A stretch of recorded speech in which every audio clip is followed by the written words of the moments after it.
à toutes et à tous et bienvenue. Nous sommes de retour sur ce plateau installé au cœur du salon Syrah Europe 1, le salon référent pour les professionnels de la boulangerie-pâtisserie en France et à l'international. Nous sommes toujours sur le stand de la Confédération nationale de la boulangerie et boulangerie-pâtisserie française.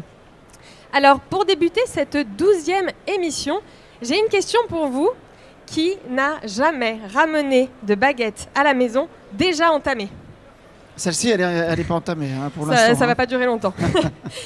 Donc vous savez, ce moment où vous déposez le pain sur la table, on vous lance un regard accusateur, mais vous aimeriez bien faire porter le chapeau au boulanger en disant que non, vous l'avez acheté comme ça. Mais bon, les miettes sur le t-shirt vous accusent directement et on est d'accord, tout le monde a déjà commis ce crime et sans aucune culpabilité. Parce qu'en fait, ça fait partie de la tradition. On ne peut pas acheter une baguette de pain sans honorer le travail fourni, à peine sorti de la boutique. En plus, quand le pain est tout chaud, on ne peut pas y résister. On en prend tout de suite un morceau. Je pense que Gilles, vous faites partie. Oh bah oui, c'est systématique. On ne peut pas donc prendre cette baguette sans en croquer le crouton quand on revient à la maison. Cette baguette est un symbole du patrimoine gastronomique de la France et c'est d'ailleurs la raison pour laquelle le savoir-faire artisanal et la culture de la baguette de pain sont candidats à l'inscription au patrimoine culturel immatériel de l'UNESCO. Et pour en parler, nous avons tout naturellement convié autour de la table 3 personnes qui travaillent sur ce projet déjà depuis quelques années. Alors, ça va de soi, nous avons accueilli le président de la Confédération nationale de la boulangerie-pâtisserie française à l'origine de la candidature, Dominique Oract, bonjour. Bonjour. Dans quelques instants, vous allez nous en parler. Nous avons l'ambassadrice déléguée permanente de la France auprès de l'UNESCO, Véronique Roger-Lacambe, bonjour. Bonjour. Bienvenue. Et nous avons la consultante en affaires publiques chez Compublic en charge de coordonner tout ce grand projet de candidature, Colline Carmignac. Bonjour. Bonjour. Voilà. Dominique, ça fait déjà des années que vous travaillez avec toute l'équipe pour cette candidature. Pourriez-vous nous expliquer réellement en quoi, pour vous, la baguette est un symbole du patrimoine gastronomique de la France? Écoutez, la baguette, c'est vrai il faut déjà regarder les chiffres. 95% des gens en achètent, en consomment. C'est 12 millions de clients chaque jour. Donc effectivement, c'est vraiment un produit emblématique. C'est un des seuls pays où on a non seulement ce produit qui est fait avec la farine qui va bien, enfin toute la filière qui est autour, mais aussi, on l'a vu dans l'étude anthropologique qu'on a fait durant les dossiers, que c'est vraiment quelque chose qui est marqué dans la vie des Français. Vous parliez du crouton tout à l'heure, c'est le premier élément dur qui vient dans la bouche d'un enfant. C'est la première course qu'on donne à faire à un enfant dans un magasin. C'est les rondelles de pain à la cantine, c'est le sandwich, le jambon beurre, qui lui est un indice du jambon beurre. Donc ça veut dire que vraiment, cette baguette fait partie de la vie des Français.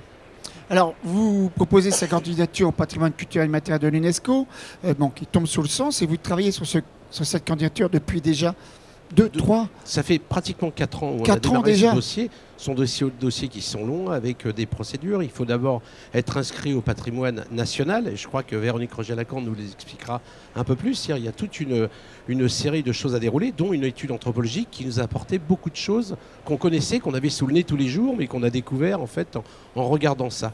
Donc c'est vrai que ce sont des étapes assez dures, mais très importantes, parce que dans cette mondialisation, cette industrialisation, le fait qu'il y ait de la baguette, il y en a partout.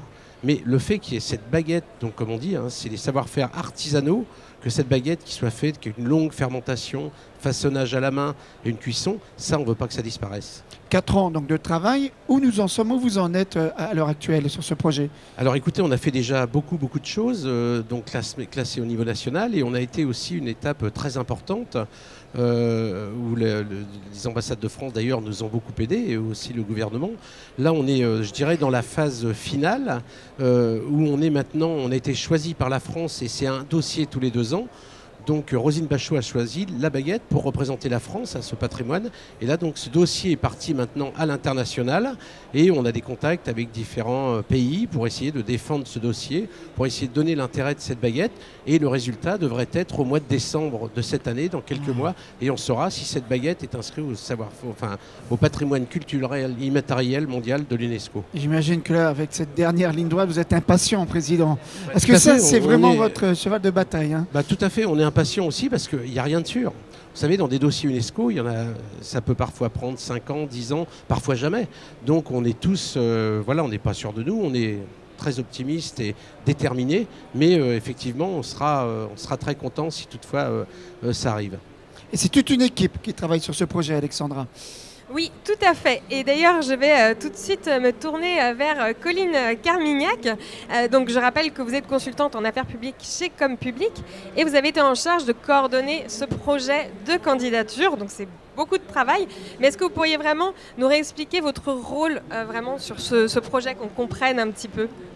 Oui, bien sûr. Alors, comme le disait le Président, c'est un travail qui a commencé il y a 4 ans. Un travail à l'initiative des boulangers. Néanmoins, cette candidature doit respecter tout un nombre d'attendus et d'écritures et de canons académiques.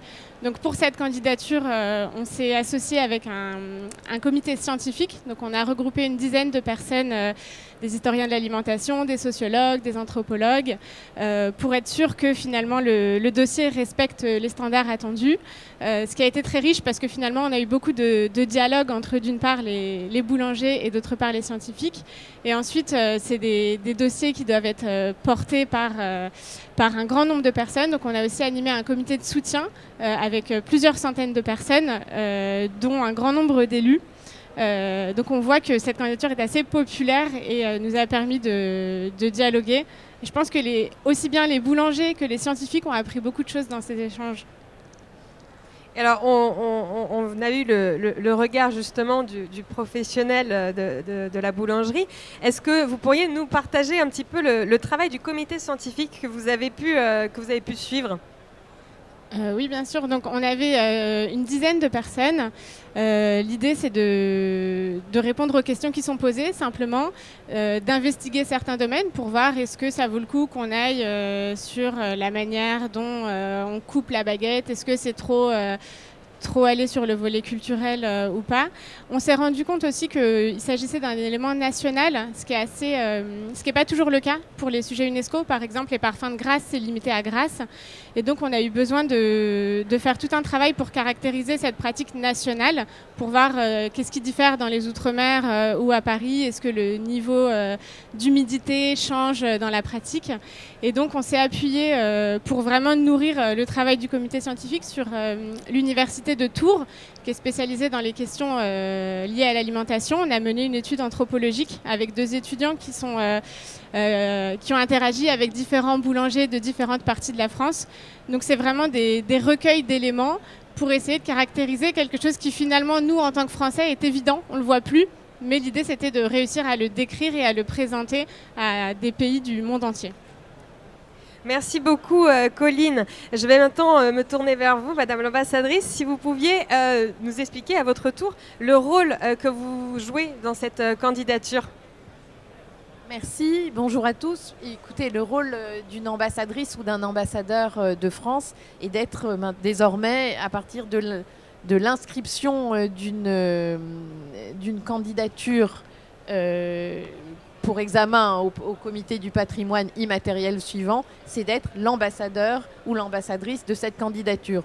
Donc je suis désormais, outre de nombreux sujets sur lesquels je suis l'ambassadrice de France, je suis l'ambassadrice des savoir-faire artisanaux et de la culture de la baguette de pain auprès des 192 autres États membres de l'UNESCO et en particulier auprès des 21 membres du comité du patrimoine immatériel. Donc 21 États membres du comité du patrimoine immatériel qui représentent la planète entière. Alors que le savoir-faire et la baguette doivent voyager en ce moment hein, pour la présenter. Là, vous allez voir donc tous les pays quasiment.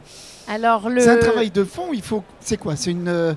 On la vend? Comment vous faites là quand vous allez, j'imagine, avec le président, avec tout le monde, mais comment ça se passe? Expliquez-nous pour avoir une curiosité. La candidature voyage, en effet. L'UNESCO, c'est une mini-planète à Paris, on s'en rend pas compte, mais à l'intérieur des barrières de l'UNESCO, on a des boubous, des saris, toutes sortes de costumes. Et donc avec le président, nous avons... Après la signature de la candidature, il y a un an, c'est l'anniversaire, hein, quasiment jour pour jour, nous sommes allés démarcher ensemble les ambassadeurs et nous avons... le président m'a promis de me recruter comme livreuse au cas où, où mon prochain poste ne me plairait pas. Et donc nous avons livré des baguettes à tous les ambassadeurs le jour de la Saint-Honoré. Ça a été extrêmement bien reçu. Ça a été un premier élément d'ambassade de France auprès des autres. Et je pense que cette candidature devrait en tout cas bien se passer. On l'espère, on croise les doigts en tout cas. Les ambassadeurs sont convaincus. Elle est passée même à l'Elysée. Président, vous êtes venu dire un mot plusieurs fois. Hein. Je sais qu'à chaque fois, le président Macron l'a accueilli, cette baguette. Et en fait la promotion en plus. Tout à fait. La première fois qu'on lui a demandé, il nous a dit qu'on avait son soutien plein et entier. Donc c'était très important. Et on a fait donc chaque année renouveler toujours en fait sa demande de soutien, parce que c'est important en tant que président de la République. Mais aussi cette année, au moment de la galette, on a pu aussi monter un fournil dans les jardins de l'Élysée. C'était un pari fou, vous avez eu, président. C'était quelque chose d'incroyable, puisqu'on a pu faire dans les jardins de l'Élysée de la baguette, et en présence de Madame l'ambassadrice et de beaucoup d'ambassadeurs qui sont venus nous aider à faire la baguette dans les jardins de l'Élysée, dont le président de la République. Donc c'était un moment assez extraordinaire. Même le président, il a façonné, il a fabriqué la baguette de tradition française. Mis au four, ce sont des images assez emblématiques pour cette fameuse baguette. Véronique Rogier-Lacan, alors justement, qu'est-ce que l'inscription au patrimoine culturel immatériel de l'UNESCO représente réellement pour la baguette? Alors ça, ce sera au président de le dire, mais pour les nous, deux, y a pas de souci. Mais pour la France, pour les autres États membres, c'est une sorte d'abord en effet de consécration, mais aussi de protection. Le président et Colline ont évoqué la question des savoir-faire artisanaux et versus l'industrialisation. Donc c'est la protection d'une filière, c'est la protection d'une tradition, c'est la protection d'une culture et c'est la promotion de ce savoir-faire et de cette culture dans le monde entier. Donc la baguette, les boulangers deviennent aussi des ambassadeurs de France, c'est-à-dire que grâce à la baguette, on parle de la France, mais l'UNESCO est un moyen aussi, l'inscription est un moyen aussi de protéger ces savoir-faire artisanaux et cette culture. Toute la famille de la boulangerie, les artisans boulangers, il faut qu'ils s'accaparent donc de cela une fois. Tout à fait, il faut vraiment, vous savez, c'est un peu le but de ce dépôt. C'est la première chose, c'est de dire aux consommateurs, vous avez un produit merveilleux, il faut le sauvegarder. Parce que c'est ça, l'UNESCO, on en avait toujours, Véronique disait toujours, c'est la sauvegarde d'un produit. C'est pas seulement le dire rappelez-vous, c'était bien, non, il faut que ça sauvegarde pour les générations futures. Donc ça, c'est très important. Mais aussi... encourager les boulangers à continuer à faire ce joli travail. C'est-à-dire de ne pas rentrer, de ne pas le saboter, de continuer à penser que c'est vraiment quelque chose de très précieux, comme une broderie, comme quelque chose. Donc ça, c'est important. Et aussi donner aux jeunes envie de faire ce métier. Je pense que là, on a 21 000 postes à pourvoir en France. Je pense qu'après un dossier UNESCO, ça peut aussi motiver des jeunes à venir, de découvrir ce métier, plutôt pousser à leur demander de venir faire ce métier. Et puis aussi le rayonnement à l'international. C'est quand même très important que cette baguette puisse passer les frontières, être connue partout et nous permettre aussi d'échanger avec les pays voisins au niveau des différents projets de pain qui ont déjà été déposés, notamment des pains grecs, etc. Donc il y a vraiment une très très belle ouverture au niveau culture. Madame l'ambassadrice, vous voulez rajouter un mot avant qu'on se quitte? Je disais, nous sommes allés, grâce à la Confédération et à Colline, en Champagne, au Salon de l'Agriculture, à Salon en Champagne, et on disait à ce moment-là que le pain, c'est un élément de partage. Oui. Donc c'est un élément très symbolique des Nations Unies, parce que les Nations Unies, ce sont les États membres de la communauté internationale qui partagent quelque chose. Et dans chaque pays, il y a du pain. Dans chaque pays, il y a une sorte de chose qu'on partage tous ensemble. On mange la sauce avec le pain, etc. On n'a pas de cuillère, on prend le pain. C'est un élément universel. C'est tout le social qui est derrière, en tout cas, cette baguette de pain. Et nous serions, j'espère, fiers, et on le sera en tout cas, en décembre, Alexandra. En décembre, c'est dans quelques mois. Tout à fait, l'attente va être terrible et je suis oui. sûr que les gens qui jugent vont craquer devant cette baguette qu'on voit aux 5 sens, hein, de la voir, de l'écouter, de la sentir, de la goûter. Donc voilà. Mais voilà, on attend allez. le... Rendez-vous en décembre en tout cas, et j'espère que vous aurez la fierté de dire qu'elle est, ça y est, qu'elle est classée. C'est Alexandra. ça. Ce qui est sûr, c'est que la baguette suit toute la vie des Français. Et nous, de notre côté, nous allons continuer de suivre sa candidature de près.